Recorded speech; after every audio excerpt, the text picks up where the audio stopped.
Good afternoon and morning, everybody. Okay, for those on the West Coast.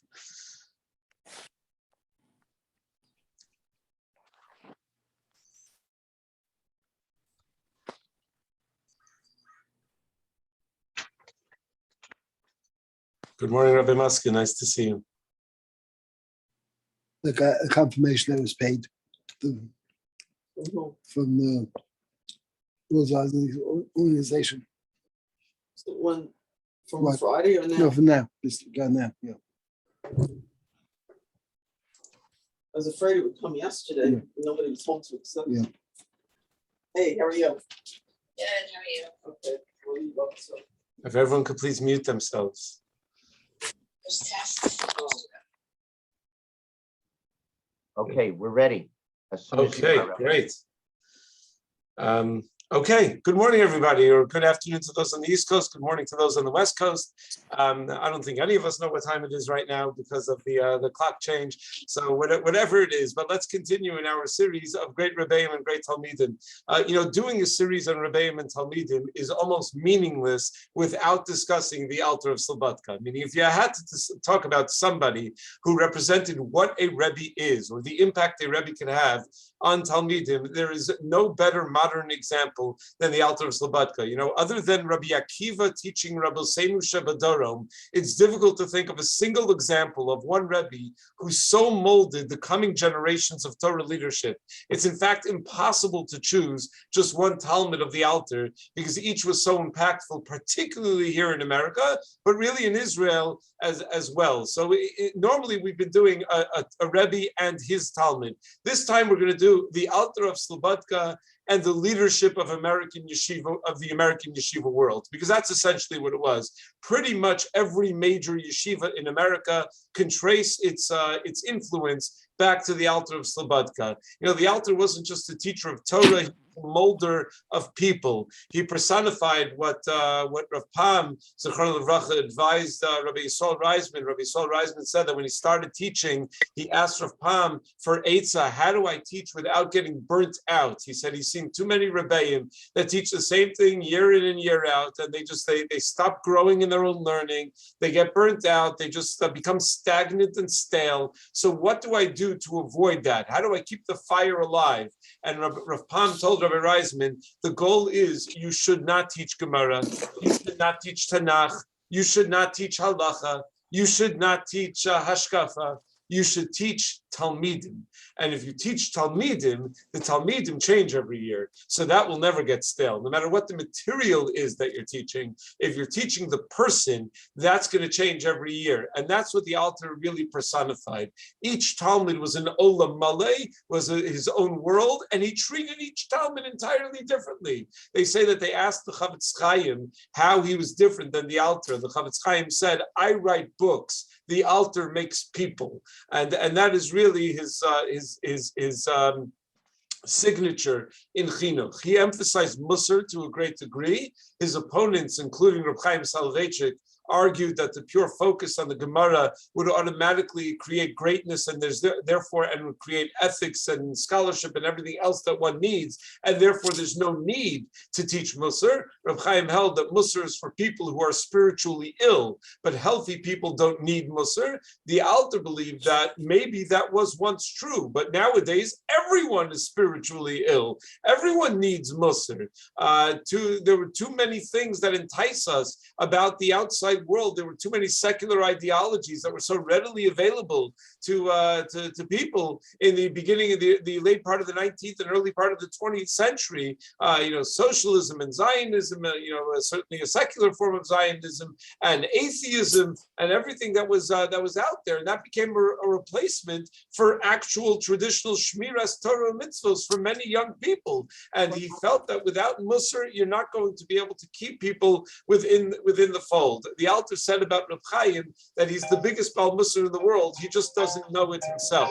I mean, that Reb Chaim was able to derive these messages in other ways. But for the rest of us, we need the actual formal study of Musar. It's actually interesting. I was just thinking about how the Alter had a tremendous impact on the entire yeshiva world in America, except for pretty much the yeshiva that I'm in right now. Meaning in Yeshiva University, the primary influence was Reb Chaim, because through Rav Soloveitchik, through Moshe Soloveitchik, and then his grandson, Reb Chaim's grandson, the Rav, and all of the Talmidim of the Rav, Reb Chaim was an opponent of the Alter and the Alter's method and the Alter's style. So there were Rosh Yeshiva in YU and Rebbeim in YU who were Talmidim of the Alter. I think the Meitzur Tehillah might have even been a Talmud of the Alter, even though he's a Talmud of Reb Chaim as well. Rav Lessin was a Talmud of the Alter. There were major figures here that were Talmidim of the Alter, but the overall gestalt of the yeshiva does not match that of the Alter, whereas in almost every other yeshiva in America, they could trace their lineage.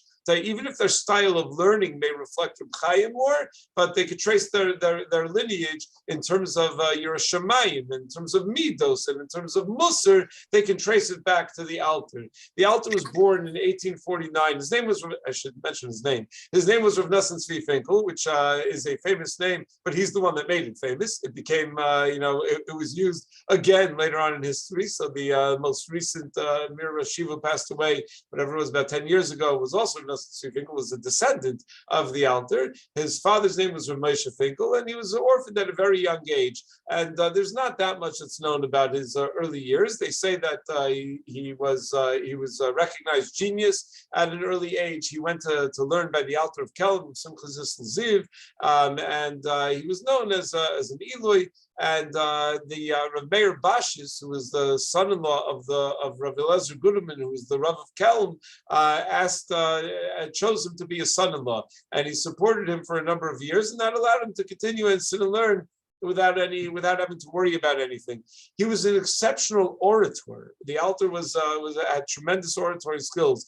Interesting, later in life, he entirely changed his method of speech, meaning once he discovered Musar and he mastered the Musar movement, he delivered his Musar in a quiet manner, in a quiet tone, without using any of his charisma. He had substantial charisma, but when he delivered Musar, he didn't do so utilizing that charisma and those oratorical skills, because he felt that Musar and Torah had to be given over to others without any charismatic appeal. And he wanted to ensure that it was entirely intellectual, that it made sense, similar to what they say about why Moshe Rabbeinu had to be kvad peh or kvad lashon, that Moshe Rabbeinu had to be someone with a speech impediment, because if Moshe Rabbeinu was a great speaker, if Moshe Rabbeinu was someone who could galvanize a crowd just by virtue of his charisma and his oratory skill, everyone would say, yeah, it's not the message that's true, it's the messenger that's so talented. So Moshe Rabbeinu had to be a kvad lashon where no one could make a mistake that it was the messenger that was talented. No, it's the message that was true. So the Alter felt the same way about Musar, that it had to be delivered in a non-charismatic way. It's the exact opposite of what every speaker nowadays tries to do. We need to perform. We need to sell it. We need to make it exciting. We need to make it interesting. Otherwise, people will fall asleep. But the Alter felt that that the message itself had to sell itself. He wanted to take away that emotional appeal. He also wanted his Talmidim to be able to tap into MS because it's MS. He wanted to train them from their perspective to connect to that which is true, regardless of whether it was appealing. So the way he trained them was because he knew that they wanted to hear what he had to say, so he would say it in a non-appealing way. When Rav Yerucham Lebowitz came to Slobodka to visit, the Alter gave him Musar about being too charismatic.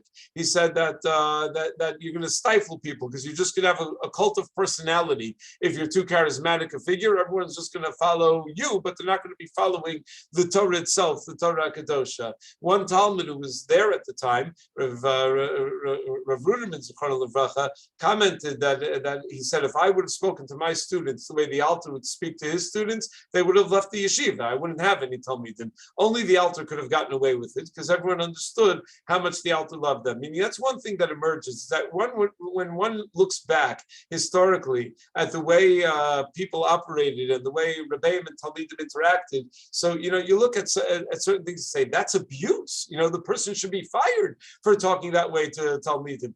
That may be true nowadays, but every generation has their own voice. Every generation has their own needs and their own style. Much of what the Alter did would not fly in our generation. But let's be honest. He saved an entire generation of Rashi Yeshiva from falling to the Haskalah, from falling to Reform, from falling to all of the secular movements. And he built, if you had to identify who is the greatest Torah personality that most impacted the American Orthodox community of the 20th century. So this is a question that comes up a lot. So people properly identify Rav Soloveitchik, the Lebowitz Shiur, Rav Aaron Kotler, they'll identify these kinds of Rav Fein, they'll identify these personalities, but probably none of them are the right answer. Probably the right answer is the Alter of Slobodka, because the Alter of Slobodka impacted, I don't even know if he was ever in America,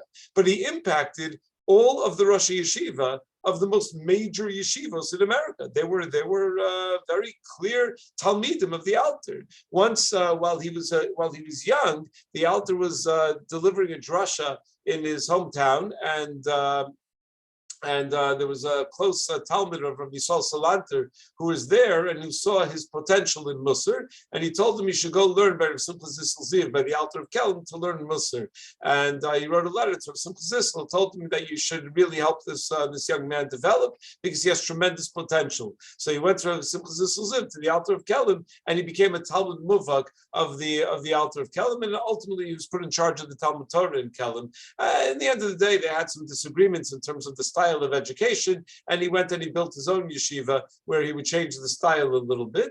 And sometime before Rabbi Yisrael Salanter moved to Germany in 1857, the Alter met with Rabbi Yisrael Salanter and asked Rabbi Yisrael Salanter what his avoda and tafkid in life should be in this world. And Rabbi Yisrael Salanter answered with a pasuk, lahachios shefalim ulahachios leiv nitkaim, that you should revive the spirits of the meek and revive the hearts of the depressed. Pasuk in Yeshayahu, Parak Nun Zayin, that's really your avoda, not to be the biggest lamdan, not to be the biggest gadol or posek, but to build people. And sometime in the 1860s or 1870s, he developed a relationship with a person by the name of Ovadia Lachman, who was an inventor from Berlin, and he was a supporter of Yisrael Salanter, and he was a good friend of Rav Yitzchak Blazer, and he was one of the founders of the Telz Yeshiva in 1875, and he invented a number of things, including wings for ships, so they wouldn't capsize, which was a type of, and also a new type of alarm, and a lot of other very popular inventions. So he's a wealthy Jew. So this Rabbi Vadia was very wealthy, and he used his money to support the Musar movement. So Rabbi Vadia became the backbone of the Musar projects of the Alter. When the Alter needed needed help, that's the person that helped him. Now, it wasn't always enough. I mean, the Alter had to raise a lot of money, and it wasn't always easy. But it was certainly a big help to have this person who supported him. So Rav Moshe Mordechai Epstein and Rav Isser Zalman were brothers-in-law, and they were brought in as Rosh Yeshiva in Slobodka, meaning the Alter was not a classical Rosh Yeshiva. He wasn't giving the daily shiur. He wasn't giving his role was not to deliver the lumdus. It was so he brought in these two brothers-in-law, these two Gaonei Adir, Rav Moshe Mordechai Epstein and Rav Isser Zalman Meltzer. It wasn't an accident that they were brothers-in-law. Their father-in-law left a lot of money with his only request being that his daughters marry Gedolei Torah. So he got his request, and he had Rav Isser Zalman Meltzer and Rav Moshe Mordechai Epstein, the sons-in-law. Rav Isser Zalman didn't stay for very long. He was only there for about 4 years, but Rav Moshe Mordechai Epstein ended up working with the Alter for decades. So all of the Talmidim of the Alter were really Talmidim in learning of Rav Moshe Mordechai Epstein. And it speaks a little bit to the Alter's impact that they all refer to themselves as Talmidim of the Alter, even though their primary Rebbe was Rav Moshe Mordechai Epstein. The Alter was very involved in the lives of every Talmud. He didn't really, like I said before, function as Rosh Yeshiva. He functioned as a builder of men. And the method that he did that, the message that he gave, was one of Gadlus Ha'adam. His motto was about, Gadlus Ha'adam, the greatness of man.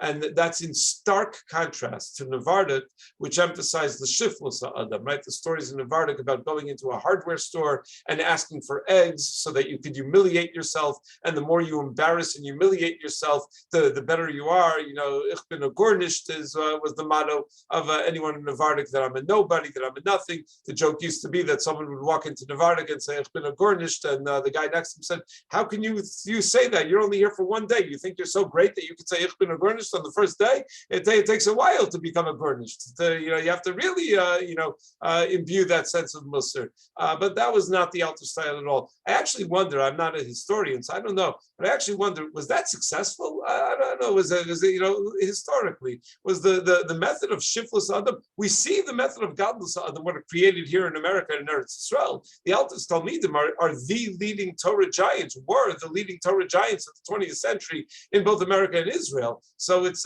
difficult to imagine that there was more success in the Nevardik style. But anyway, I guess history judges that.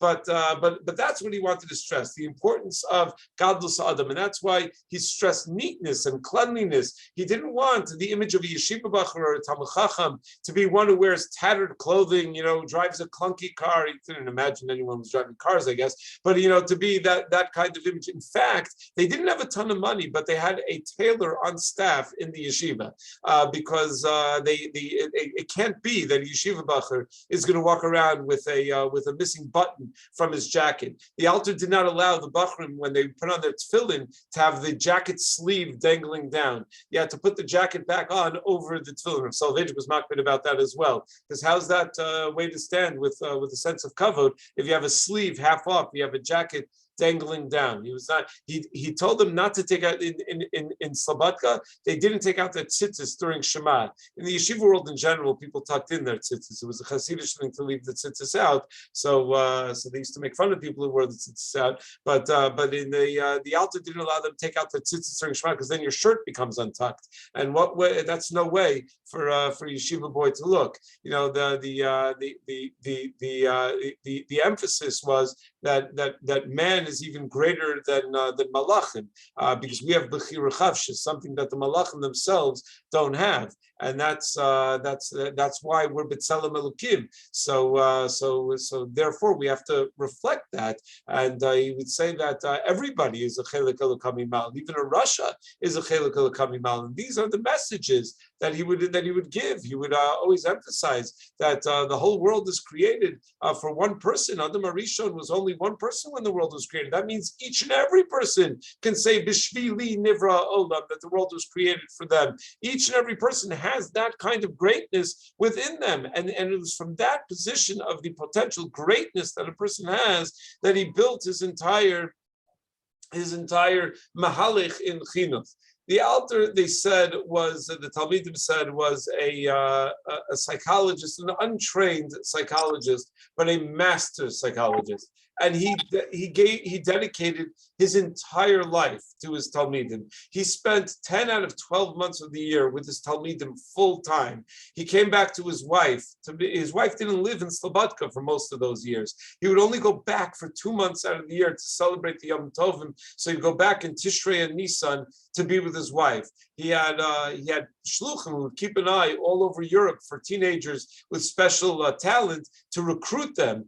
People who were particularly talented in learning, people who had leadership skills, and he'd recruit them to bring them to Slobodka. Meaning, the yeshiva that he built was really a response to Volozhin. That Volozhin didn't have space for everybody, and he wanted to build another high-level yeshiva. When Volozhin ultimately closed, Slobodka really took off, and he was extremely successful. The students, also reflect the way he dealt with each student reflect his mastery of the human psyche. He knew how to push each of their buttons in just such a way. They say that when he would ask mechila from his wife on Erev Yom Kippur, he would cry when he was asking mechila because of how much mesiras nefesh it took to never see him other than those 2 months out of the year, until finally she moved to Slobodka in the year 1906. Can imagine that kind of mesiras nefesh. It's like a mesiras nefesh that we read about from the days of the Tanaim and Amoraim, that a woman will be without her husband for 10 months out of the year. And again, the kind of thing that doesn't translate into modern times, but you can't argue with the results. Look at what the Alter produced. He was a micromanager. He would monitor the extracurricular activities of the students. He would intercept their mail and read their mail. And famously with Rav Aaron Kotler, he would intercept all of Rav Aaron Kotler's sister's letters to him, where she begged him to leave yeshiva, that he was such a bright boy, he should be a mathematician, he should go and leave the yeshiva. The Alter intercepted all of those letters. He worked for Klal Yisrael. He would send teams of Talmidim to start new yeshivas all over the place. His own son, Rav Lezer Yudelfinkel, became the Rosh Yeshiva of the Mir Yeshiva, which ultimately made its way to Yerushalayim and is today, obviously, the great Mir Yeshiva. In fact, the Alter himself went to Eretz Yisrael. It was one of the great moves of the yeshiva to Eretz Yisrael. In the 1920s, he decided to create a branch of his yeshiva in Eretz Yisrael together with Moshe Mordechai Epstein, and he set it up in Hebron. And he sent students there to start that yeshiva in Hebron. And ultimately, he went as well to join them 2 years before he passed away. And that's the yeshiva Knesset Yisrael. It's called Knesset Yisrael, the gathering of Israel in Hebron. And ultimately, sadly, it had to move to Yerushalayim after the terrible Hebron massacres in 1929, when the Palestinian riots killed so many of the yeshiva bachrim in Hebron, and they moved to Yerushalayim. So today, the yeshiva in Hebron is not that yeshiva. Today, the yeshiva in Hebron is Shavei Hebron. That's a different yeshiva. So if you ask someone in a yeshiva bachrim in Israel, where are you learning? So you can pay attention to how he says. If he says Hebron, so then it's the Alter's yeshiva. If he says Shavei Hebron, then it's the yeshiva in Hebron. The Alter's Talmidim, aside from Rav Lezer Yudel, who was the Mir Rosh Yeshiva and was his son, he impacted Israeli and European Jewry with Talmidim like Rav Avram Eliyahu Kaplan of the Hildesheimer Seminary in Berlin. He's not as well known because Rav Kaplan died at the age of 34, but according to the other Talmidim of the Alter, he was the strongest of all of the Talmidim. Rav Yaakov Kamenetsky said that he would have revolutionized learning in the entire Torah world had he survived for longer, but unfortunately, Rav Kaplan died at the age of 34. Rav Yerucham Lebowitz of Mir was a Talmud of the Alter. Rav Yecheskel Sarna of Hebron was a Talmud of the Alter. Rav Isaac Sher of Slobodka and Bnei Brak was a Talmud of the Alter. Rav Yechiel Yaakov Weinberg of the Hildesheimer Seminary in Berlin was a Talmud of the Alter. In fact, the Alter pushed Rav Yechiel Yaakov Weinberg into a shidduch, into a marriage that didn't work out, and really didn't work out, spectacularly didn't work out. And Rav Yechiel Yaakov Weinberg never held a grudge because he knew that the Alter only had his best interest in mind. But nowhere, I think, was the Alter's impact more strongly felt than in the American yeshiva world. And that's why the title of this shiur today is The Alter of Slobodka and the American Yeshiva World. It's impossible to pick a single Talmud. For example, we'll just go through the list. Rav Yitzchak Hutner, Rosh Yeshiva of Chaim Berlin, was a Talmud of the Alter. Rabbi Yaakov Kamenetsky, Rosh Yeshiva of Yeshiva Torah V'das, was a Talmud of the Alter. Rabbi Yaakov used to say, Rabbi Moshe Mordechai Epstein was my Rebbe in learning, but the Alter is my Rebbe in life. And Rabbi Yaakov's own ability to guide Talmidim with pikchus, with his wisdom, Rabbi Yaakov was known as the Pikeach Hador. Much of that was a result of the time that he spent as a Talmud of the Alter. He was the only of his siblings who remained religious. You have to realize what was going on in the world at the time. There are many siblings that Rabbi Yaakov had that just didn't remain religious. And it was because of the Alter. The Alter kept an eye on him and kept him in the fold. Rav Aaron Kotler was a Talmud of the Alter. The Alter protected him from his maskil sister. His sister ended up making her way to America and was a college professor. They say that Rav Aaron used to go and take care of his sister. He would make sure that people would bring her food when she was in a nursing home and take care of her. And sometimes some of the yeshiva bachim would go and they would say that your brother sent us. And she said, oh, you know my brother, Arala? He became a kleiner Rosh Yeshiva. He became like this little Rosh Yeshiva. He had so much potential. Even in her old age, when Rav Aaron became Rav Aaron, she would still say, he could have been somebody. And instead, he became, this little Rosh Yeshiva out in some small town in New Jersey. He really had potential. He could have really been a world-class mathematician. But that was to avoid that influence. It was the Alter that helped him avoid that influence. Rav David Lebowitz, Yeshiva Chavetz Chaim, the first Yeshiva Torah V'das, and then he went and founded Yeshiva Chavetz Chaim, was a Talmud of the Alter. Rabbi Yaakov Yitzchak Ruderman of Yeshivas Ner Yisrael in Baltimore was a Talmud of the Alter. In fact, you can find online, not difficult to find at all, a question-answer session that Rav Ruderman conducted in English in Yeshiva Chavetz Chaim about the Alter of Slobodka. The whole Q&A was about the Alter and the influence of the Alter. Fascinating. If you never heard Rav Ruderman's voice, even if you have, you've probably only heard it in Yiddish. So if you're like me and you don't speak Yiddish, so it's not of much use. But in English, he held a Q&A session. Rav Ruderman was an extraordinary master. When you think about this, this is what Rav Ruderman meant when he said if he would treat his Talmidim the way the Alter did his, he wouldn't have any Talmidim. Rav Ruderman was an extraordinary masmid. A letter came to the yeshiva to inform Rav Ruderman that his father had died.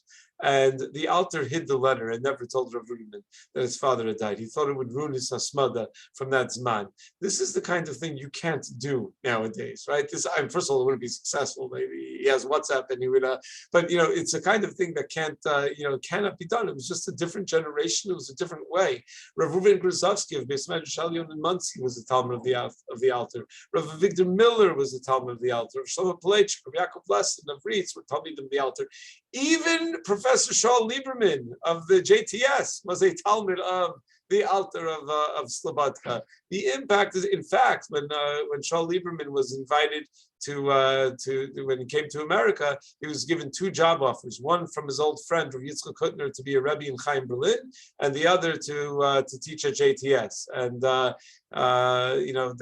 turn of history had it that he decided to take the job at JTS rather than the job at Chaim Berlin. Can you imagine? Can you imagine anyone being entertaining even both of those options, let alone being offered both of those options in our day, in our time? It's a very, very different world. So there are a lot of well-known stories about the Alter. The Talmud started removing his jacket once as if to put on tefillin, and then he realized that it was Shabbos. You know, when you accidentally do Salach Lanu and you realize that it's Shabbos. So a guy had this similar thing. He started taking off his jacket to put on tefillin, and he realized it was Shabbos, so he quickly straightened out.